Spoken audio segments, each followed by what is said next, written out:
The air in the room tasted of cold antiseptic and stagnant light.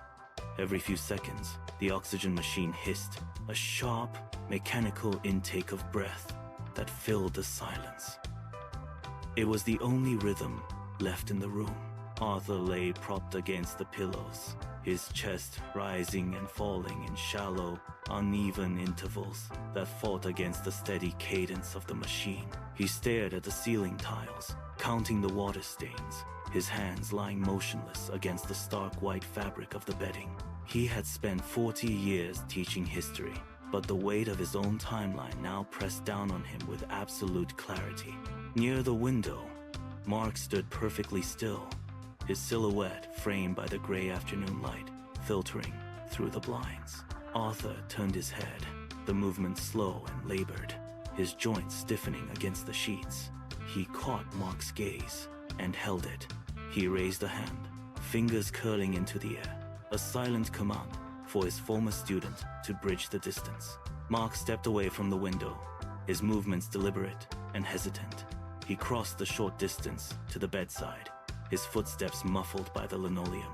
He reached for the wooden chair tucked against the wall and pulled it out. The legs scraped harshly against the floor, a jagged, piercing sound that cut through the rhythmic hiss of the oxygen machine.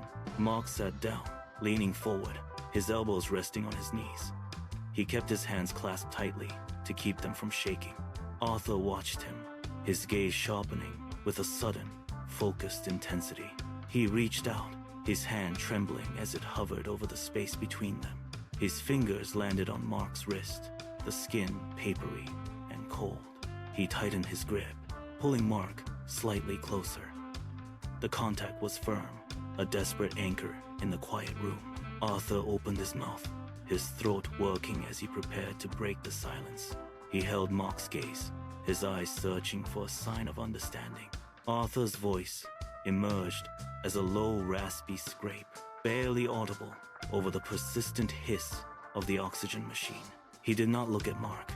His eyes remained locked on the ceiling tiles, tracing the patterns of age and dampness. "I spent 40 years in that classroom," Arthur said, his words punctuated by a dry, rattling cough.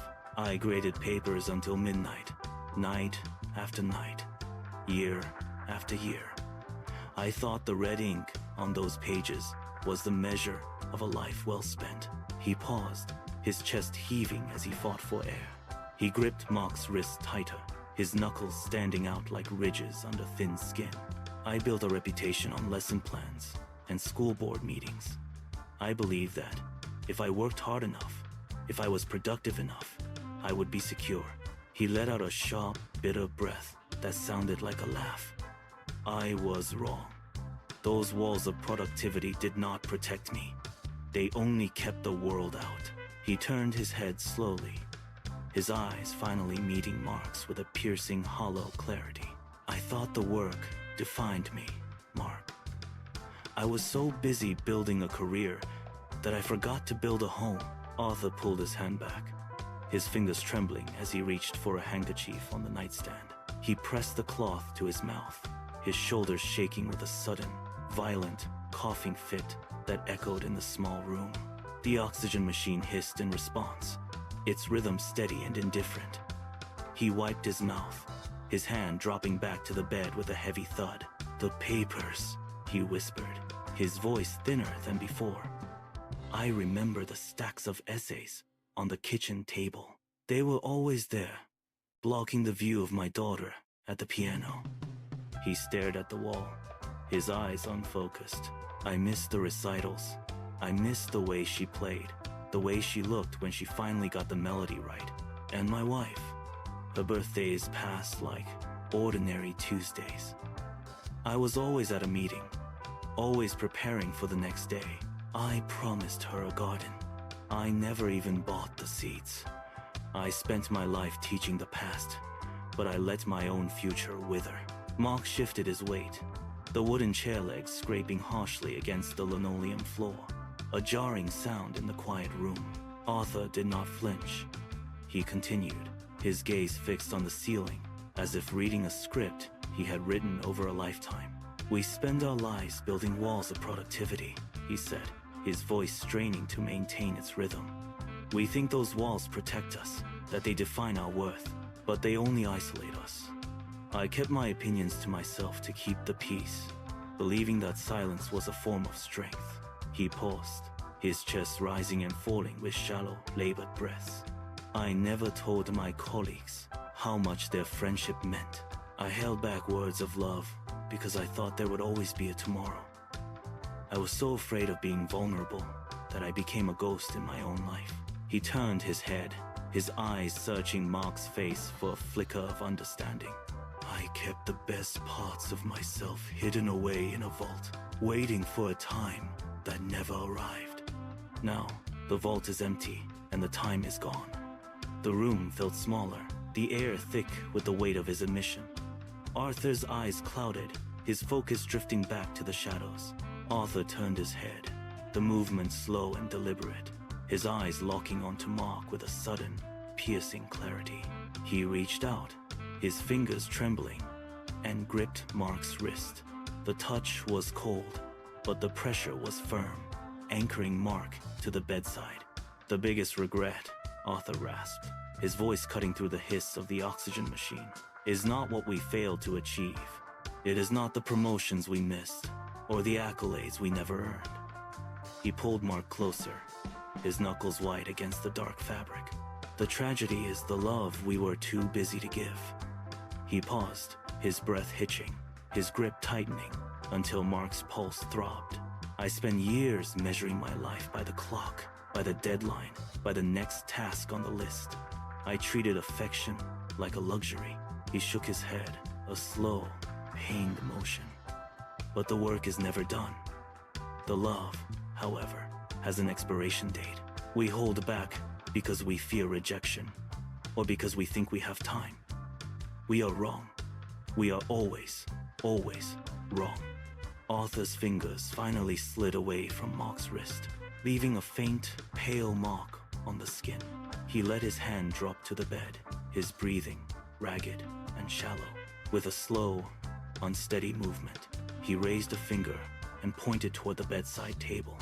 A phone sat there, its screen dark and reflecting the dim light of the room.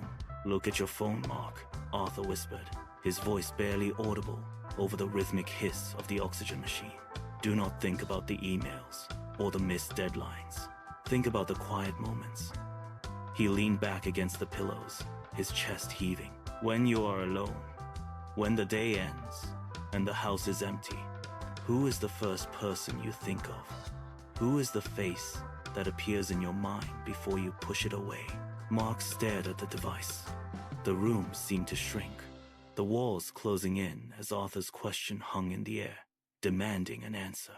"That is the person," Arthur continued, his eyes closing. "That is the person you need to call.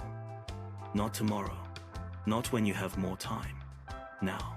The silence that followed was heavy, absolute, and suffocating. Mark looked down at his own pocket, the weight of his phone suddenly feeling like a stone. He did not move.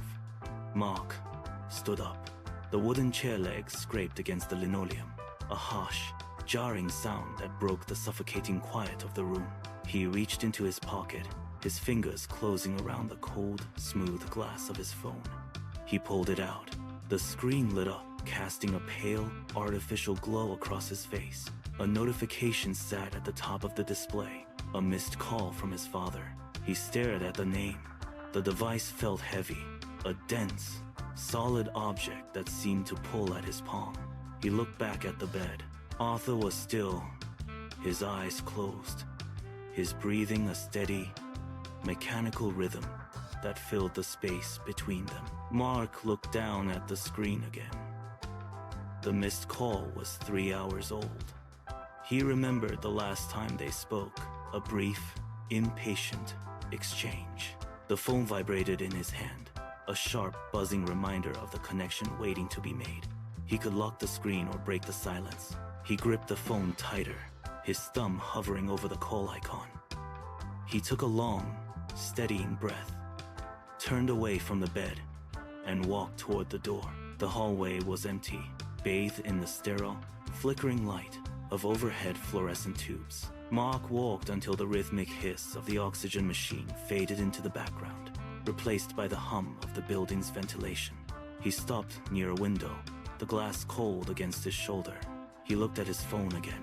The name of his father remained on the screen, a silent demand. He tapped the icon.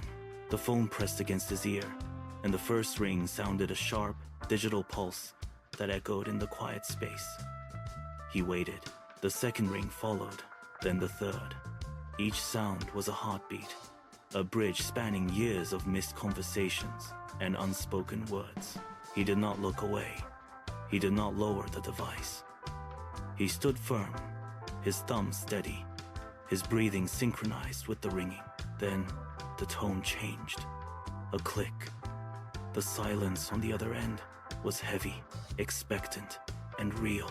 Mark opened his mouth, the words forming in his throat, ready to break the long, cold cycle of silence. He realized then that the lesson was not in the dying, but in the living.